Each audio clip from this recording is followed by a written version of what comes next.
Oke, Assalamualaikum warahmatullahi wabarakatuh. Selamat pagi teman-teman semua. Gimana kabarnya? Sehat? Waalaikumsalam warahmatullahi Waalaikumsalam wabarakatuh. warahmatullahi Selamat pagi, Pak. Pak. Halo Pak. Alhamdulillah. Baik Pak. Oke, mohon maaf sebelumnya minggu kemarin saya tidak bisa ngisi karena ada kegiatan. Jadi saya alihkan melalui diskusi di Sipolin. Sudah ngisi semua? Saya belum cek soalnya belum sempet cek. Sudah ya? Sudah, Pak. Oke. Kita di pagi hari ini akan belajar tentang motivasi berwirausaha. Nah, jadi teman-teman atau orang yang mereka yang berwirausaha itu mereka apa sih motivasi mereka untuk menjadi seorang wirausaha itu seperti apa? Oke, kita akan belajar dulu tentang teori atau definisi dari motivasi. Motivasi sendiri itu adalah suatu hal yang menyebabkan, menyalurkan, dan mendukung perilaku manusia supaya mau bekerja giat dan antusias mencapai hasil yang optimal. Oke, saya mau tanya dulu Mbak Jayanti. Mbak Jayanti, ini motivasi kuliah itu apa Mbak? Motivasi berkuliah itu apa? Halo? Ada? Oke, Mbak Afifah. Mbak Afifah ada? Ada Pak. Nah, Mbak Afifah, motivasi kuliahnya apa Mbak Afifah?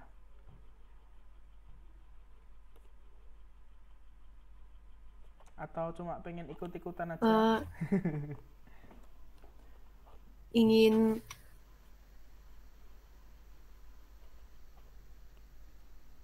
ganti luas, mempunyai kawasan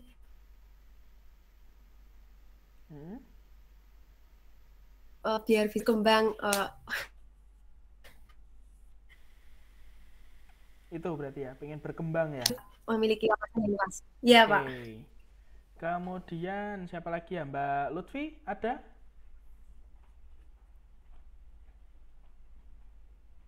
Ada, Pak. Mbak Lutfi motivasinya kuliah di UNW atau motivasi kuliah di PGSD ini apa?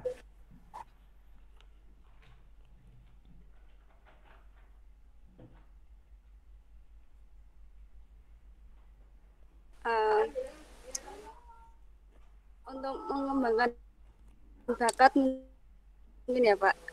Mengembangkan bakat ya. Bisa membahagiakan orang tua, membantu pekerjaan orang tua juga. Oke, bagus.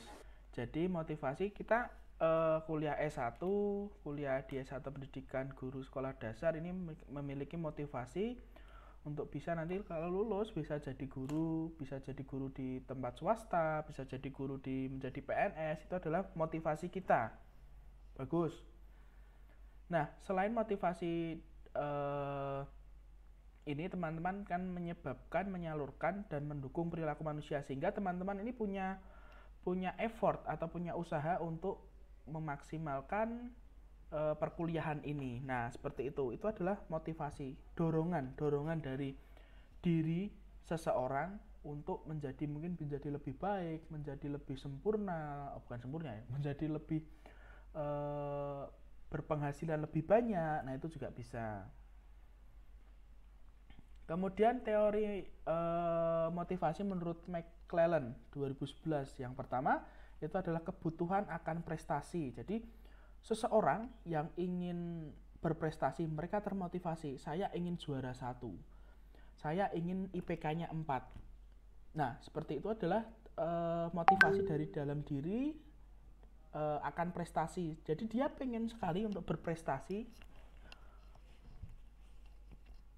dalam hal apapun, dalam hal pencapaian mereka. Kemudian ada juga kebutuhan akan kekuasaan. Jadi seseorang termotivasi untuk menggapai sebuah kekuasaan.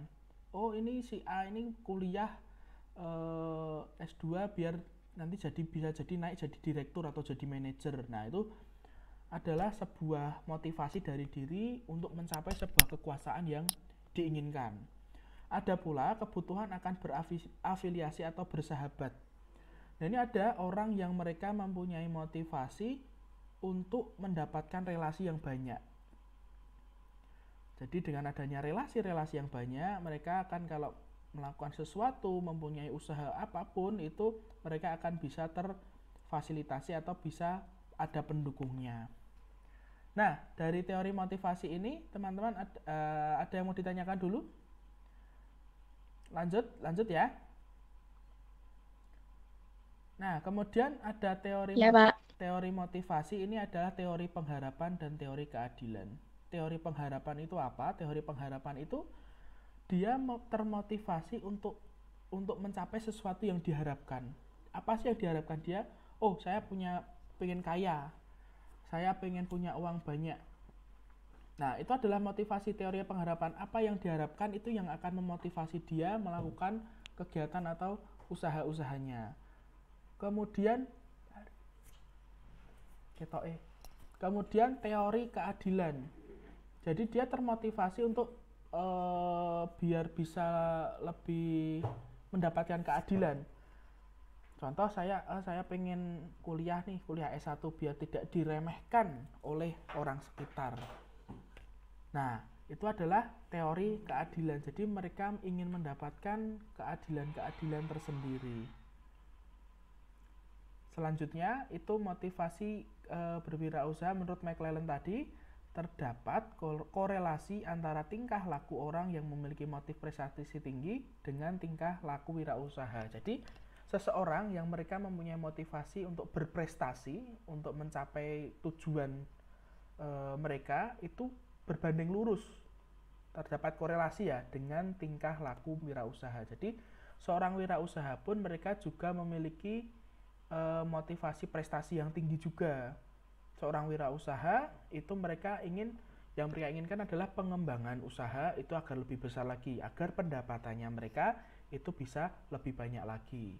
Nah, itu berbanding lurus dengan teori motivasi menurut McClellan. Kemudian tindakan motivasi berwirausaha. Bagaimana sih kita melakukan tindakan motivasi berwirausaha itu seperti apa aja? Yang pertama, mencontoh orang lain yang berhasil. Wah, ini Mbak Afifah lihat temennya Mbak Pitaloka itu sudah punya usaha bimbel yang sukses, muridnya banyak. Mbak Afifah termotivasi, saya pengen buat bimbel juga di daerah saya biar sukses kayak Mbak Pitaloka. Nah, itu mencontoh orang lain yang sudah berhasil.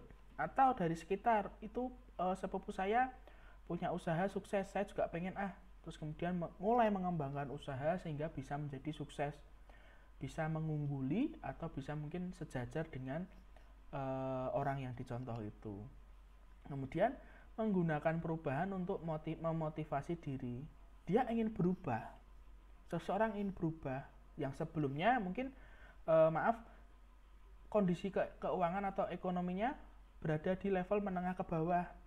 Mereka memotivasi ingin berubah untuk menjadi lebih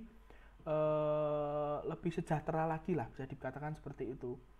Untuk biar dia bisa naik dari menengah ke atas. Nah, itu adalah mereka ingin berubah untuk menjadi lebih baik lagi. Kemudian berorientasi pada tindakan. Nah, seorang wirausaha ini juga mereka punya motivasi dalam tindakan. Jadi kalau mereka males-malesan, tidak ada tindakan atau tidak ada actionnya, maka mereka tidak bisa dibilang seorang wirausaha yang termotivasi. Kemudian tanggung jawab yang tinggi. Nah, seorang wirausaha itu mereka pasti mempunyai motivasi akan tanggung jawab ya. Tanggung jawab terhadap, mungkin kalau sudah ada karyawan, mereka bertanggung jawab untuk mencukupi atau membayar karyawan mereka. Atau tanggung jawab untuk menghidupi keluarga-keluarga mereka. Nah, seperti itu. Kemudian selanjutnya keberhasilan ditentukan oleh prestasi sumber daya manusia. Nah, ini termotivasi akan prestasi. Jadi seorang wirausaha mereka akan merasa sukses atau merasa berhasil apabila sumber daya manusianya ini mereka akan dapat berprestasi, memiliki skill tertentu, ahli dalam hal tertentu. Nah, contohnya seperti itu. Kemudian mengawasi agar keputusan dilaksanakan dengan baik. Nah, ini adalah salah satu tindakan motivasi seorang wirausaha. Kegiatan apapun dalam berwirausaha yang dilakukan, itu mereka harus melakukan pengawasan. Agar proses-proses yang dilakukan ini akan berjalan dengan semestinya atau dengan baik. Selain itu, keputusan yang dilakukan atau keputusan yang diputuskan itu juga akan berakibat atau berefek positif bagi usahanya.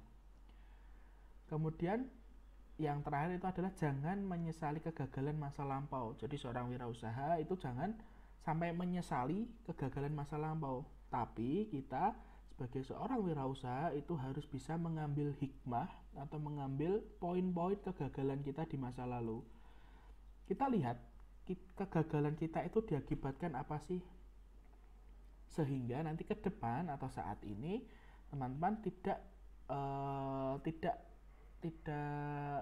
mencapai kegagalan itu lagi. Jadi tidak akan gagal pada, misalnya tidak akan terjatuh pada lubang yang sama. Oke, sampai sini ada yang mau ditanyakan teman-teman?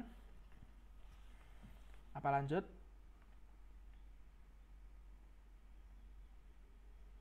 Lanjut ya? Ya, Pak. Lanjut. Iya, Pak.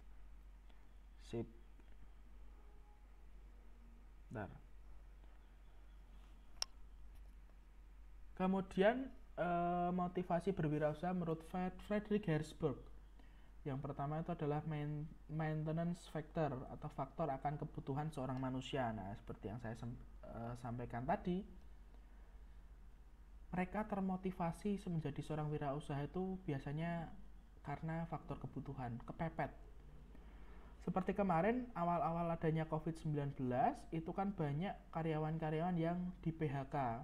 Itu kasihan sekali, banyak yang di PHK. Nah, mereka kepepet untuk mencukupi kebutuhan mereka sehari-hari, itu mereka buat usaha, jualan nasi goreng, jualan nasi bakar, jualan cilok, jualan frozen food dan lain-lain. Nah, mereka terdesak akan kebutuhan. Nah, seseorang yang terdesak akan kebutuhan, mereka biasanya akan berpikir out of the box ya. Jadi mereka akan melakukan hal-hal yang unik sehingga bisa bertahan hidup, istilahnya seperti itu. Kemudian motivation factor, yang pertama itu adalah faktor psikologi seseorang dalam perasaan sempurna dalam melakukan sebuah pekerjaan. Jadi mereka merasa senang dalam melakukan hal-hal yang dilakukan dalam hal berwirausaha ini. Mereka akan menyukai kegiatan-kegiatan berwirausaha. Tujuannya untuk apa? Untuk mencukupi, tetapi itu awal untuk mencukupi kebutuhannya masing-masing. Kemudian pekerjaan itu sendiri, nah jadi dia termotivasi dengan pekerjaan yang ia lakukan. Dia senang apa yang dia lakukan, pekerjaan itu dilakukan. Dia termotivasi dari kegiatan yang dilakukan. Contoh, saya itu kan hobi koleksi Hot Wheels. Nah itu kemudian saya berpikir kalau Hot Wheels ini bisa untuk salah satu sumber pendapatan, bisa saya bisa jual beli Hot Wheels untuk mendapatkan keuntungan. Itu proses itu saya senang, jadi itu bisa menjadi motivasi saya untuk tetap berjalan atau tetap melakukan hal-hal kewirausahaan tersebut. Kemudian prestasi yang diraih, nah ini seseorang ingin meraih prestasi tertentu, bisa saja contoh Mbak Sari punya usaha seblak di daerah Ungaran, katakanlah seperti itu, tak buat contoh nggak apa-apa ya.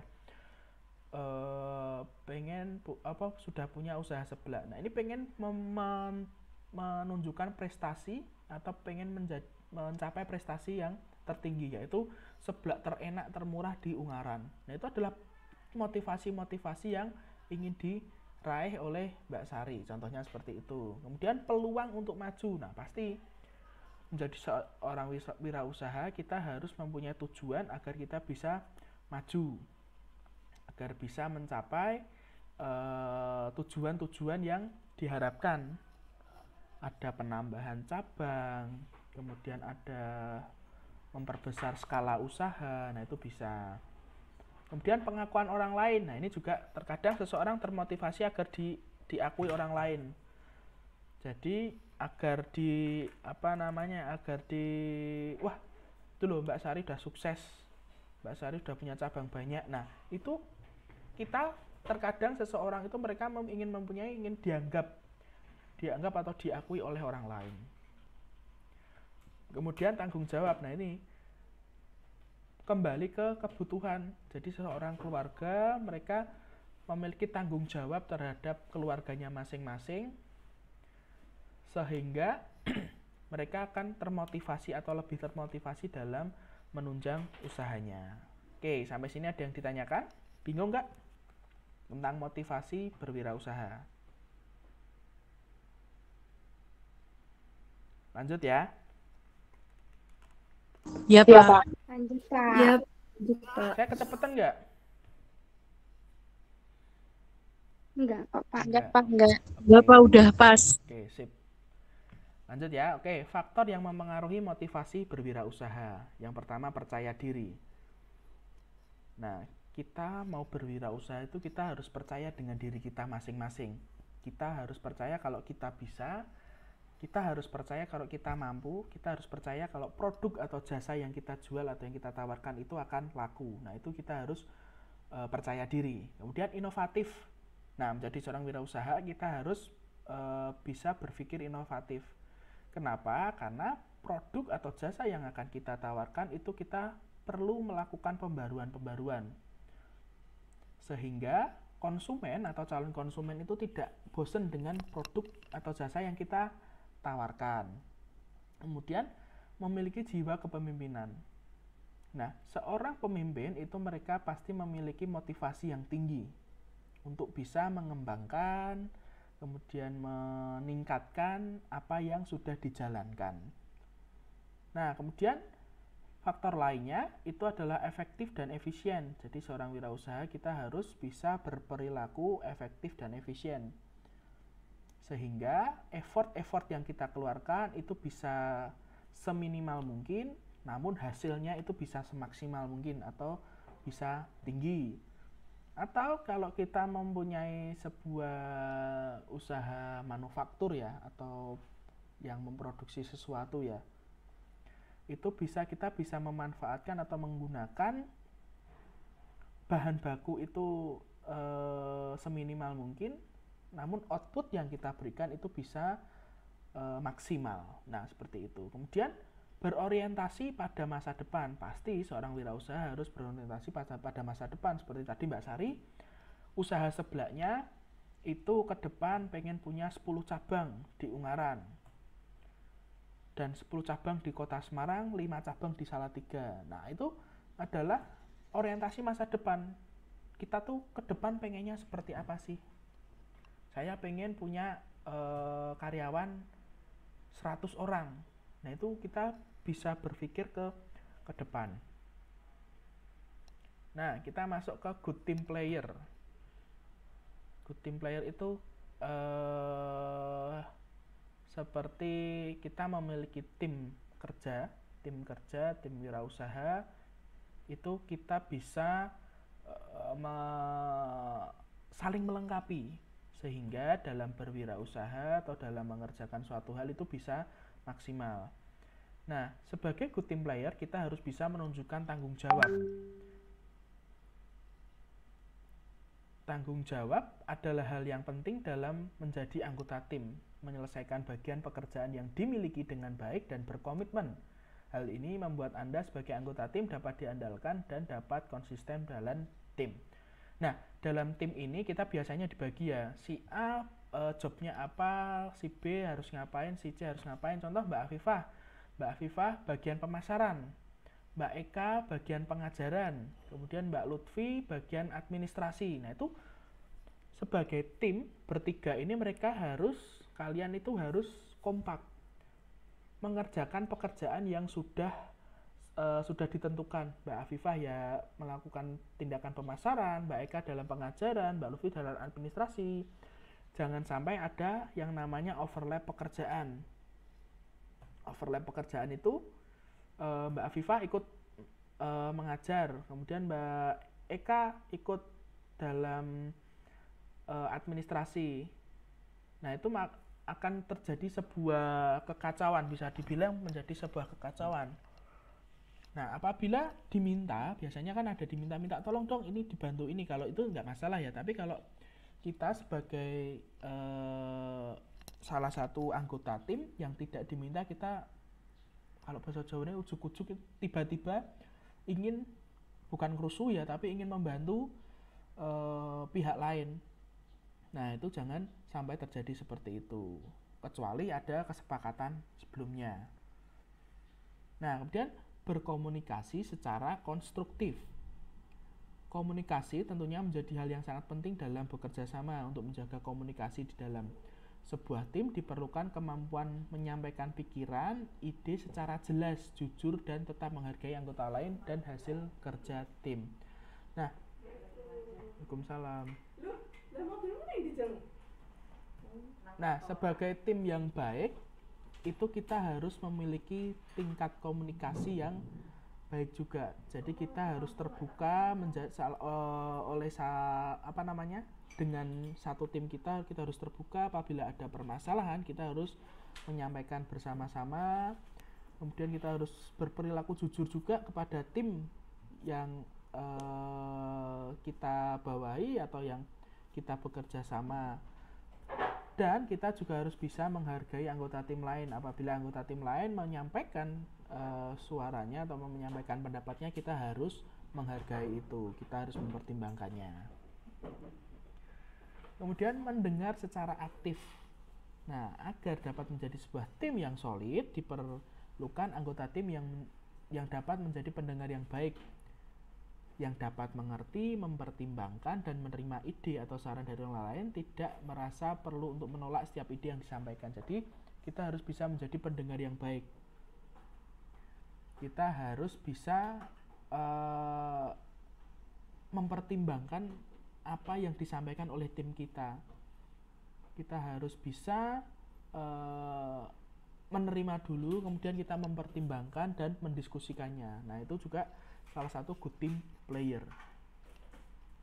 Kemudian berpartisipasi secara aktif. Nah, kita sebagai anggota tim, kita harus bisa berpartisipasi secara aktif, menyampaikan pendapat, kemudian menyampaikan keluh kesah, atau kalau ada ganjalan di hati kita harus bisa menyampaikan. Agar apa? Agar tim itu bisa berjalan dengan baik untuk mencapai tujuan masing-masing. Nah, kemudian mau berbagi secara terbuka. Nah, anggota tim yang baik tidak takut untuk berbagi dengan sesama anggota tim lain agar sama-sama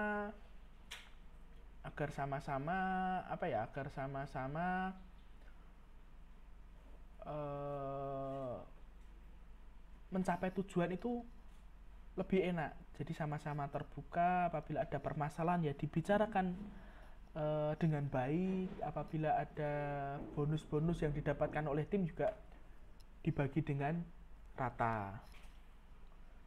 Kemudian bahu-membahu dan berinisiatif untuk membantu. Anggota tim yang baik itu kita harus menemukan cara dapat bekerja sama meskipun terdapat perbedaan di antara setiap anggota. Nah, dalam anggota tim kita, apabila salah satu tim kita itu mengalami kesulitan, itu kita harus mau membantu dan berinisiatif untuk membantunya. Nah, selanjutnya itu menunjukkan fleksibilitas. Nah, kita sebagai anggota tim harus fleksibel dalam perubahan lingkungan, perubahan di dalam tim. Kita harus fleksibel agar tadi tujuan tim itu adalah kita bisa mencapai tujuan yang diharapkan. Dan komitmen yang kuat kepada tim. Nah, kita kalau sudah bergabung dalam sebuah tim, kita harus menunjukkan komitmennya. Kita harus maksimal dalam melayani atau dalam bekerja, sehingga tidak menjadi beban bagi tim yang lainnya. Nah, kemudian selanjutnya, oke, ada yang ditanyakan dulu nggak? Bingung nggak? Lanjut? Lanjut, Pak. Oke, Lanjut, sip. Pak. Absen dulu.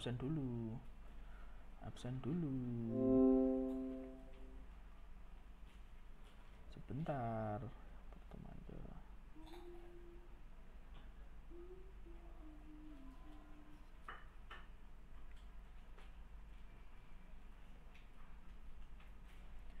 Mbak Afifah Nur Laila Sari, Hadir, Pak. Mbak Esa, Hadir, Pak. Mbak Adela. Mbak Adela ada? Hadir, Pak. Oke.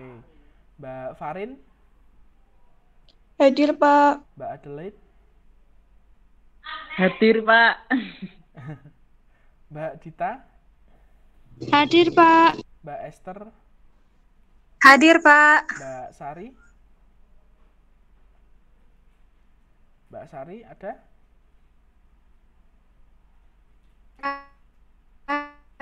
Oke. Hadir, Pak. Mbak Nanda, Hadir, Pak. Mbak Eka Endang. Mbak Eka Endang ada? Hadir, Pak. Hadir, Pak. Oke, ya. Mbak Ayu Widyastuti, Hadir, Pak. Mas Aryudya,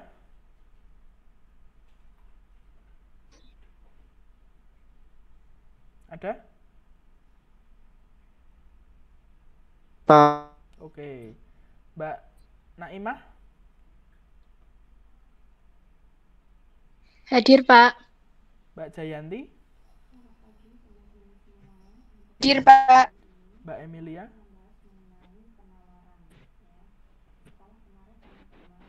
Mbak Emilia ada? Tidak ada ya? Mbak Lutfi, Hadir, Pak. Mbak Wahyu Tias, Hadir, Pak. Mbak Alfia, Hadir, Pak. Mbak Devi Kurnia, Hadir, Pak. Mbak Nindya, Mbak Nindya ada? Oke, Mbak Nisrina,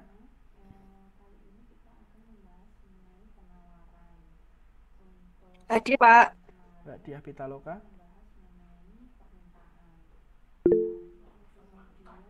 oke, Mbak Emilia, Hadir. oke, Mbak Dwi Novika,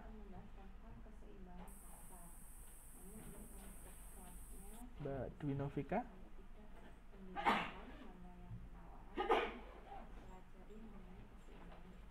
Mbak Dwi Novika, nggak ada lagi ya?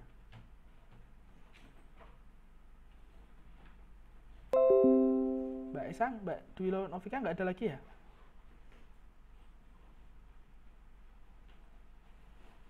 Nggak ada, Pak. Tadi sudah saya WA tapi belum dibalas. Oke, udah kalau gitu. Kita lanjut ya. Nah, kita sebagai good team player itu kita harus bisa berperan sebagai penyelesaian masalah atau sebagai penyelesai masalah. Jadi, di dalam sebuah tim kita itu harus siap. Kita harus siap untuk menerima atau menghadapi sebuah permasalahan. Jadi sebagai tim yang baik kita harus ikut berperan aktif dalam pemecahan masalah tersebut. Jangan malah teman kita yang lain yang memecahkan, kita nggak ikut memecahkan masalah tersebut. Nah, kemudian memperlakukan anggota tim lain dengan hormat dan suportif. Nah, kita harus bisa menghargai orang tim kita itu, kita harus bisa menghargai. Kita harus bisa menghargai pendapat-pendapat mereka, tanggapan-tanggapan mereka. Kemudian kita juga harus suportif. Apabila teman kita atau anggota tim kita ada mengalami masalah, kita harus siap untuk membantu permasalahan tersebut. Selanjutnya itu komunikasi bisnis. Oke, tadi good team player, apakah ada yang mau ditanyakan?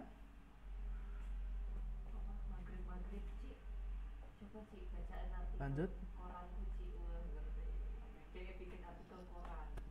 Lanjut, Pak. Oke, Lanjut, Pak. Komunikasi, kita kan membahas tentang komunikasi bisnis. Nah, komunikasi bisnis adalah segala alat digunakan untuk komunikasi kepada publik, baik berupa berita atau pendapat, apakah dikomunikasikan melalui surat kabar, majalah-majalah, ataukah buku-buku melalui siaran radio, melalui televisi, atau melalui film. Nah, jadi kita harus bisa melakukan komunikasi dalam hal apapun, dalam kepada publik, kepada orang-orang banyak, itu baik berupa penyampaian berita atau pendapat kita, opini, itu juga bisa dalam surat kabar, dalam majalah, atau lisan secara langsung. Nah, kemudian komunikasi bisnis saat ini. Nah, ini semakin pesatnya kemajuan teknologi sehingga kita bisa melakukan komunikasi dengan mudah. Dulu kita mau berkomunikasi, kita harus orang yang jauh kita harus datang atau kita harus mengirimkan surat. Nah, kita sekarang pakai HP aja sudah langsung bisa terkomunikasi. Kemudian mempercepat pembangunan sarana dan prasarana transportasi.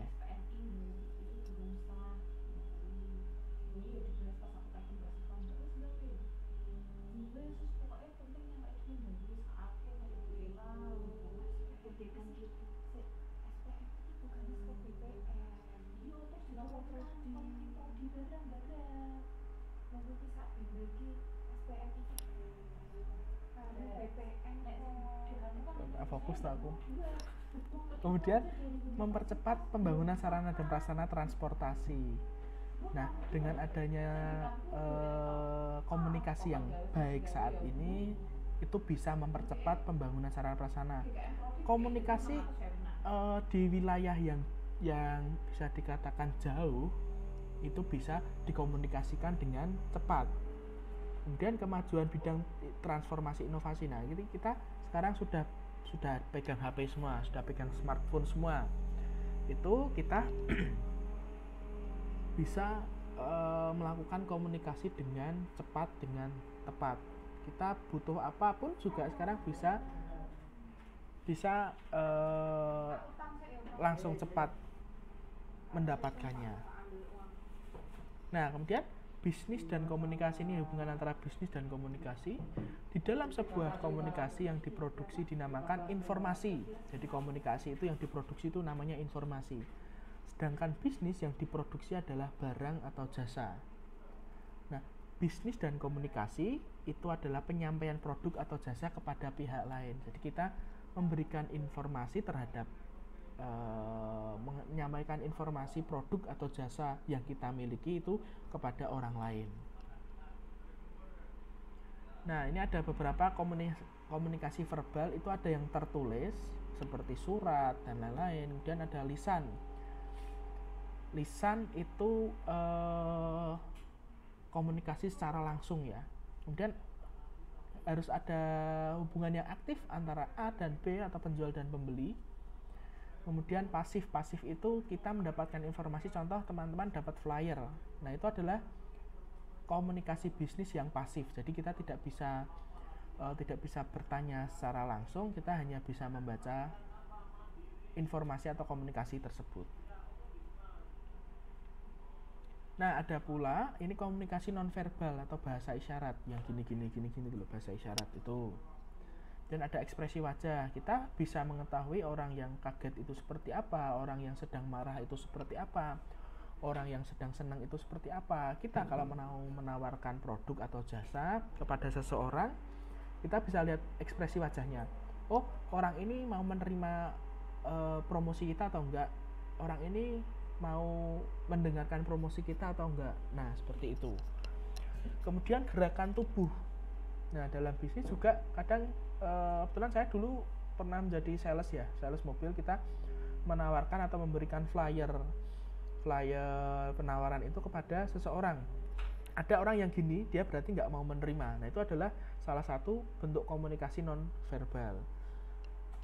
Kemudian simbol-simbol. Nah, ini dalam komunikasi non verbal ini terdapat biasanya ada simbol-simbol. Kemudian ada simbolnya, biasanya ada gratis atau ada logo beli 2 gratis 1. Itu adalah sebuah simbol-simbol yang menandakan komunikasi non verbal.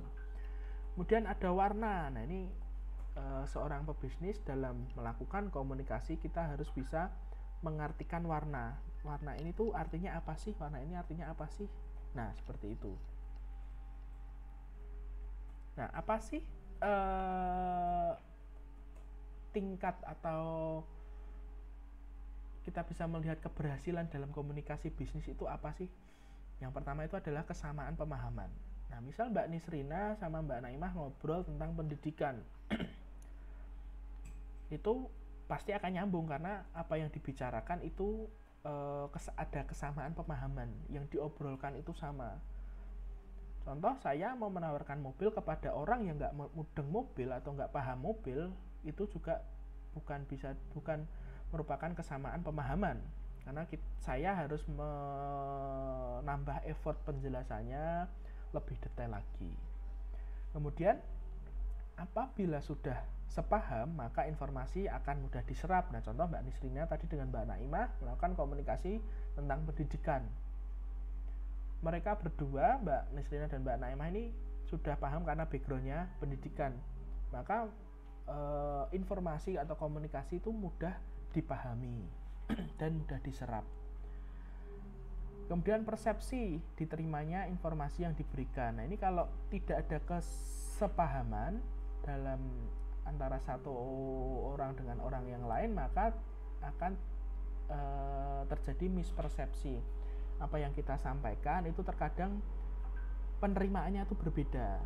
Nah, itu kalau kita memiliki persepsi yang sama, maka itu akan berhasil dalam berkomunikasi. Kemudian keberhasilan teknologi informasi dan komunikasi. Nah, apabila contohnya Mbak Alvia sama Mbak Esa ini mereka berkomunikasi menggunakan WhatsApp. Nah, apabila sudah lama menggunakan WhatsApp, maka akan memahami bagaimana cara penggunaannya. Kemudian kalau ada emoticon itu artinya apa, kita sudah bisa memahami. Berbeda kalau kita berkomunikasi dengan orang yang baru pegang smartphone, mungkin kita pakai emoticon yang unik lah atau yang aneh lah, maka persepsi atau yang diterima oleh orang itu akan berbeda. Mungkin diterimanya kok kamu ngece atau kayak gimana, seperti itu. Kemudian ketepatan hampir sama dengan persamaan. Nah, ini hampir sama dengan pemahaman. Ketepatan antara pemahaman yang disampaikan dan yang menyampaikan.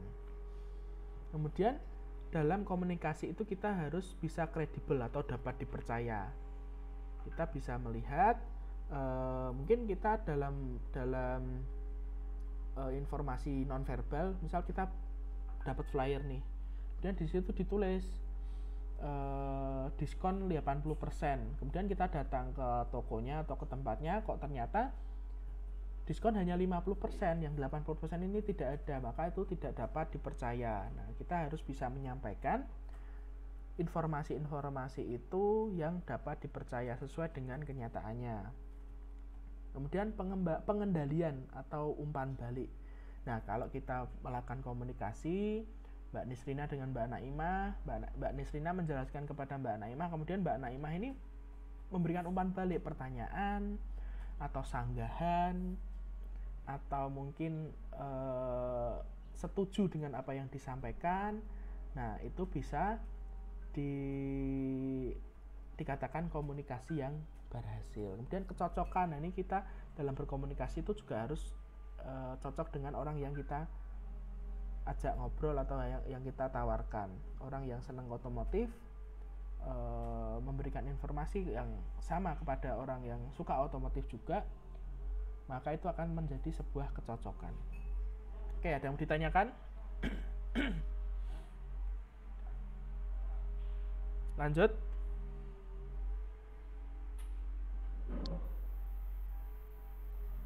Lanjut, Pak. Lanjut ya. Nah, komunikasi bisnis dan e-commerce. Di era digital ini, proses jual beli pada sebuah bisnis dilakukan secara online dengan menggunakan banyak platform di internet. Teman-teman kan juga sudah terbiasa ya membeli produk melalui Shopee, Tokopedia gitu. Sudah biasa ya? Atau ada yang belum pernah? Sudah pernah semua ya? Sudah, Pak. Sudah, oke.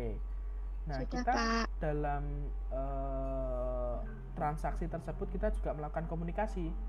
Kita chat penjualnya, kita tanya spesifikasi, kita tanya ketersediaan, dan lain-lain.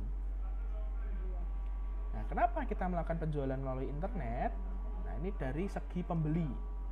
Tidak ribet, tidak capek, dimanapun bisa, kapanpun bisa, dan terkadang harga lebih murah. Nah, contoh Mbak Sari baru rebahan jam 9 malam. Kok saya pengen beli kerudung, buka Shopee, cari kerudung, langsung beli. Nah itu adalah tidak ribet, nggak capek, cuma tinggal rebahan aja, dimanapun bisa, di kamar, mau di tempat lain, mau baru di kampus itu juga bisa, kapanpun juga bisa, jam 9 malam itu juga bisa. Dan harga relatif lebih murah kalau kita daripada beli di toko offline. Dari sisi penjual, kenapa kita harus bisa melakukan penjualan melalui internet? Biaya operasional murah, kita tidak perlu memerlukan toko fisik, kemudian kita tidak perlu membayar pegawai yang menjaga toko tersebut, sehingga biaya operasionalnya lebih murah. Iklan lebih murah, kita mengiklan produk di Shopee, Tokopedia itu misal contoh kita budget sehari 5.000 atau sehari 10.000, itu bisa menjangkau seluruh Indonesia dan jangkauan sangat luas. Nah tadi kita berjualan melalui internet itu kita bisa menjangkau seluruh Indonesia atau mungkin di negara lain atau di negara tetangga.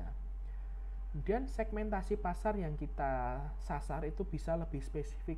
Kita menyasar, contoh dalam iklan ya, kita menyasar untuk jenis kelamin cewek semua atau cowok semua, itu bisa lebih spesifik.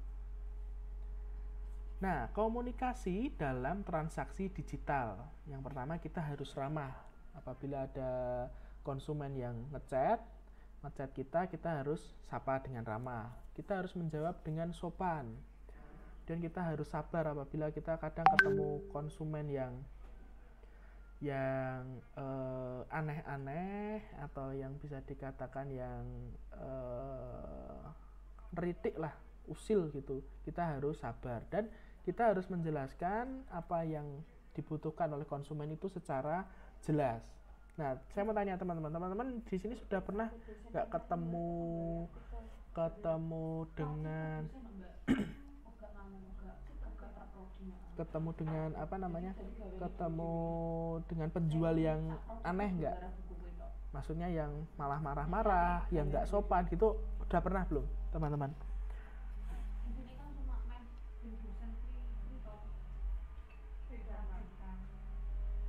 Belum pernah ya? Kalau sebagai penjual teman-teman sudah pernah belum? Sudah pernah ketemu konsumen yang aneh-aneh gitu? Pernah, Pak. Pernah ya? Gimana? Ceritain, Mbak. Ya kan, jadi dulu itu kan saya jual itu ya, Pak. Custom case gitu. Nah, itu kan untuk informasi produknya itu kan dari awal sudah diinfokan kan, itu jadinya itu 5 sampai 7 hari atau 1 mingguan gitu, Pak. Nah, pas misalkan hari ini itu dia order ke saya, terus kan udah dibilangin ya, Pak, itu informasinya 5 sampai 1 minggu jadinya. Nah, terus 1 hari kemudian besoknya dia itu langsung kayak, Kak, ini udah jadi apa belum ya? Soalnya mau cepet-cepet dipakai. Lah kan itu kan dari awal udah bilang informasinya itu kan 5 sampai 7 hari gitu, Pak. Betul, kita juga sering kayak gitu. Saya pun juga sering menghadapi konsumen yang seperti itu. Dalam deskripsi sudah saya jelaskan, produk PO kurang lebih 7 hari kerja, masih ada yang baru 2 hari itu udah kejar-kejar. Nah, itu kita harus bisa menanggapi dengan sabar. Nah ini contoh komunikasi bisnis dalam internet yang unik. Nah ini lucu-lucu sih. Ini ada yang tanya ke depo itu berapa, 70, terus kemudian pembayaran kemana, BCA bos. Nah, anggapan dari konsumen itu adalah baca bos. Nah itu sampai bilang kayak gini. Itu juga teman saya juga pernah sampai keluar kata-kata mutiara, itu juga pernah menghadapi konsumen yang aneh. Nah ini adalah contoh. Nah ini ada lagi yang unik juga nih, nggak jadi order karena putus cinta. Nah itu minta DP-nya dikembalikan. Nah itu kan juga kita harus sabar kalau mau menghadapi orang-orang yang seperti ini. Nah ini terkadang ada juga yang pembeli yang kurang ajar. Nah ini tanya maskernya ada banyak ready-nya, kemudian kok banyak nggak laku ya. Nah itu salah satu konsumen yang nggak sopan sih, kurang ajar kalau sampai bilang seperti itu. Nah ini juga aneh lagi, konsumen ordernya blue yang datang bukan hijau.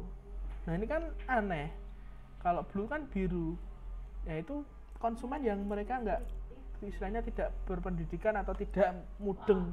Yang dimaksud itu malah kadang menjadi bumerang untuk kita. Nah oke, sudah selesai. Ada yang mau ditanyakan teman-teman?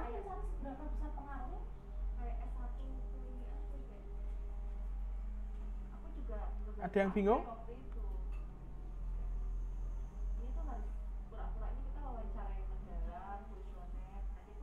Halo? Tidak, Pak. Sudah cukup? Cukup? Cukup, Pak. Oke, kalau tidak ada yang ditanyakan, sebentar, ini saya cek dulu ya. Sebentar.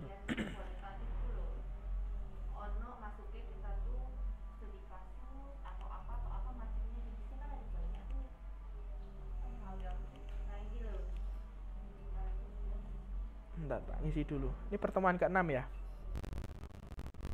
UTS-nya mau apa nih? Mau soal apa-apa? Pertemuan ke-6.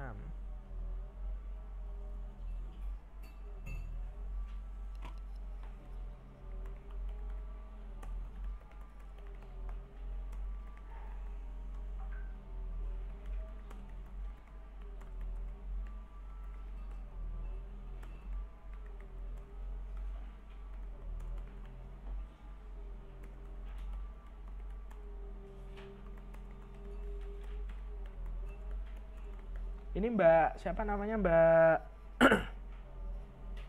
Nggak hadir lagi ya? Mbak Dewi ya? Belum hadir ya? Nggih, Pak, ampun kula WA mau, tapi belum dibalas. Berarti absen lagi. Takutnya nanti nggak bisa UAS.